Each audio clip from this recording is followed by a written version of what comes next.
মাধ্যমিক 2026 তোমরা যারা এক্সাম দেওয়ার পর টেনশনে আছো পাস করাকে নিয়ে, তোমাদের সকলকে জানাই একটা সুখবর। তোমাদের রেজাল্ট কবে আসতে চলেছে, তোমাদের কত নাম্বার লাগবে পাস করতে, এবং তোমাদের প্রত্যেকটা সাবজেক্টে কত নাম্বার করে গ্রেস মার্ক দেওয়া হচ্ছে। তোমরা যদি 50%-এর উপর নাম্বার পেয়ে যাও, তোমার দিয়ে কি গ্রেস মার্কস দেওয়া হবে না?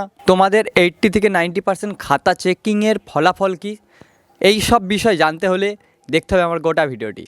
আমি সুশোভন পাত্র, তোমরা দেখছো সুশোভন পাত্র এডুকেশন।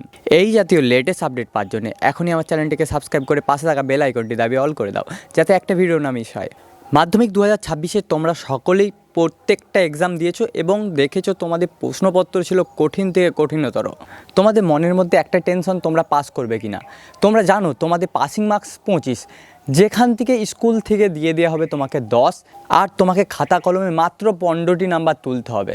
এবার এখানে অনেকে বলছো তোমাদের 10 হচ্ছে, 12 হচ্ছে, 13 হচ্ছে, 14 হচ্ছে, তাহলে তোমাদের মাথায় একটাই প্রশ্ন, তোমরা কেমন পাস করবে? তো তোমার দিকে বলে রাখি, তোমাদের 25 মার্কস যেখানে পাস করতে লাগছে, সেখানে তোমরা যদি 21, 22, 23 বা 20 এই নাম্বারগুলো পেয়ে থাকো, তাহলে তোমরা নিশ্চিন্তে থাকো, তোমরা পাস করে যাবে।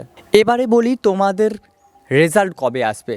পর্ষদ থেকে জানানো হয়েছে যে তোমাদের রেজাল্ট 3 মাস পরে আসবে। তোমরা ধরে রাখতে পারো মে মাসের 10 থেকে 20 তারিখের মধ্যে তোমাদের রেজাল্টই প্রকাশ পাবে। এবার তোমরা অনেকে ভাবছো আমার তো 50% নাম্বার হয়ে যাচ্ছে, তাহলে কি আমি ওই গ্রেস মার্কসটা পাবো, বা যেখান থেকে আমাকে 5 নাম্বার এক্সট্রা দেওয়া ছিল ওটা কি পাবো? তো তোমাদের সকলকে বলে রাখি, যাদের 50% নাম্বার হয়ে যাচ্ছে তাদের সূত্রে জানাই যে তোমরা ওই গ্রেস মার্কসটা পাবে না। শুধুমাত্র তার দিকে গ্রেস মার্কস দেওয়া হবে যারা পরীক্ষাতে পাস করতে পারছে না। মাধ্যমিক 2026-এ ইতিমধ্যে 80 থেকে 90% খাতা চেকিং কমপ্লিট হয়ে গেছে। সেখান থেকে যেটা জানা যাচ্ছে, ম্যাক্সিমাম ছেলেরা এবছর খুব কম নাম্বার পেয়ে ফেল করতে চলেছে।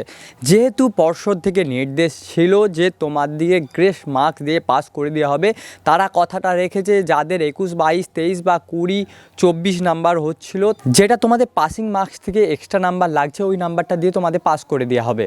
এবার অনেকেই বলছো দাদা বাই চান্স আমি যদি প্রজেক্টে 10-এর থেকে 8 বা 9 পাই, তখন কি হবে? মাস্টারমশাই তো আমাকে খাতাতে 15 পাইয়ে দেবে। যদি আমার প্রজেক্টে 8 হয়, তাহলে তো আমাকে পাসিং মার্কস হিসাবে 16-17 নাম্বার লাগবে। তখন কি আমি পাস করব? তো বলে রাখি, এই বিষয়ে আমার কাছে একটা বিশেষ করে নোটিশ এসেছে, যেটা আমি নেক্সট ভিডিওতে বলতে চলেছি। তো আজকের ভিডিওটা আমি এখানেই শেষ করছি।